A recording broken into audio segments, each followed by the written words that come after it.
Hello friends, ಎಲ್ಲರಿಗೂ ನಮಸ್ಕಾರ. Welcome back to Sirimane ಅಡುಗೆ.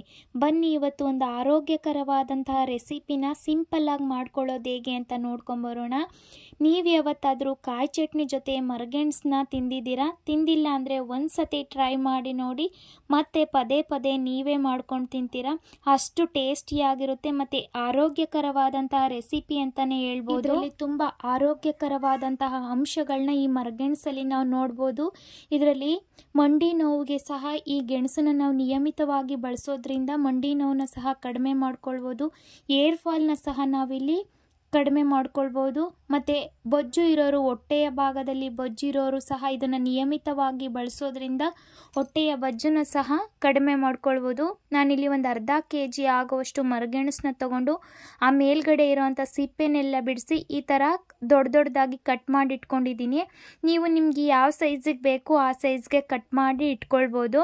ನನಗೆ ಕ್ಲೀನ್ ಮಾಡಿರೋ ವಿಡಿಯೋ ಬೇಕು ಅಂತಂದರೆ ಸಹ ಹಾಕ್ತೀನಿ. ಇದ್ರ ಜೊತೆಗೆ ಕಾಯಿ ಚಟ್ನಿ ಮಾಡ್ಕೊಳ್ಳೋದಕ್ಕೆ ನಾನಿಲ್ಲಿ 1 ಬೌಲ್ ಆಗೋವಷ್ಟು ತೆಂಗಿನ ತುರಿನ ತೊಗೊಂಡಿದ್ದೀನಿ, 1 ಗಡ್ಡೆ ಬೆಳ್ಳುಳ್ಳಿ ಮತ್ತು ಒಂದು 6ರಿಂದ 7 ಹಸಿರು ಮೆಣಸಿನ್ಕಾಯಿನ ಹುರಿದಿಟ್ಕೊಂಡಿದ್ದೀನಿ, ಒಂದು ಚಿಕ್ಕ ಗೋಲಿ ಗಾತ್ರದ ಹುಣಸೆಹಣ್ಣು, ಸ್ವಲ್ಪ ಜೀರಿಗೆ, ರುಚಿಗೆ ತಕ್ಕಷ್ಟು ಉಪ್ಪು, ಸ್ವಲ್ಪ ಕೊತ್ತಂಬರಿ ಸೊಪ್ಪು, 1 ಎಸಳು ಕರಿಬೇವು, ಒಂದು 4ರಿಂದ 5 ಎಸಳು ಪುದೀನಾನ ತೊಗೊಂಡಿಟ್ಕೊಂಡಿದ್ದೀನಿ. ಇದು ಚಟ್ನಿ ಮಾಡೋದಕ್ಕೆ. ಇವಾಗ ನಾನು ಮರಗೆಣಸನ್ನ ಬೇಯಿಸೋದಕ್ಕೆ ಹಾಕ್ಕೊಳ್ತಾ ಇದ್ದೀನಿ.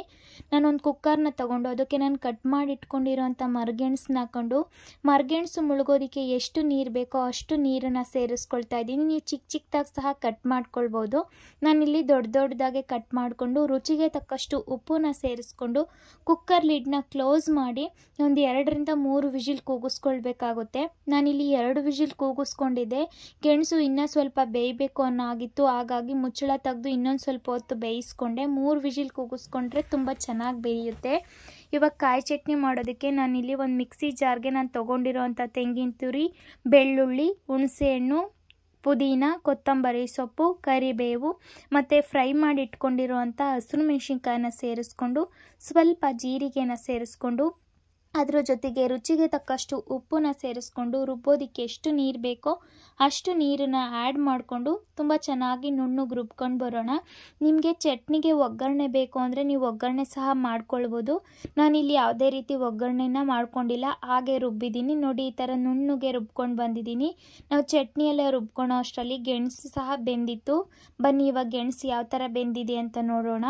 ನಾನಿಲ್ಲಿ 2 ವಿಜಿಲ್ನ ಕೂಗಿಸ್ಕೊಂಡಿದ್ದೆ, ಇನ್ನು ಸ್ವಲ್ಪ ಬೇಯಬೇಕು ಅನ್ನೋ ಆಗಿತ್ತು, ತೀರ ಏನು ಆಗಬೇಕು ಅನ್ನೋ ಆಗಿರಲಿಲ್ಲ. ನೋಡಿ, ಈ ಥರ ಚೆನ್ನಾಗಿ ಬೆಂದ್ಬಿಟ್ರೆ ಈಸಿ ಆ್ಯಂಡ್ ಟೇಸ್ಟಿಯಾಗಿರೋವಂಥ ಮರಗೆಣಸು ಮತ್ತು ಚಟ್ನಿ ರೆಡಿನೇ ಆಗೋಗ್ಬಿಡುತ್ತೆ.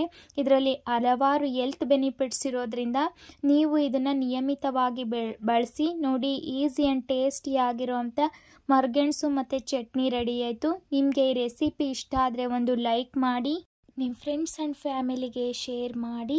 ಹಾಗೆ ಇನ್ನೂ ಯಾರ್ಯಾರು ನಮ್ಮ ಚಾನಲ್ನ ಸಬ್ಸ್ಕ್ರೈಬ್ ಮಾಡದೆ ನೋಡ್ತಾ ಇದ್ದೀರಾ, ಪ್ಲೀಸ್ ಸಬ್ಸ್ಕ್ರೈಬ್ ಮಾಡಿಕೊಂಡು ನಮಗೆ ಸಪೋರ್ಟ್ ಮಾಡಿ.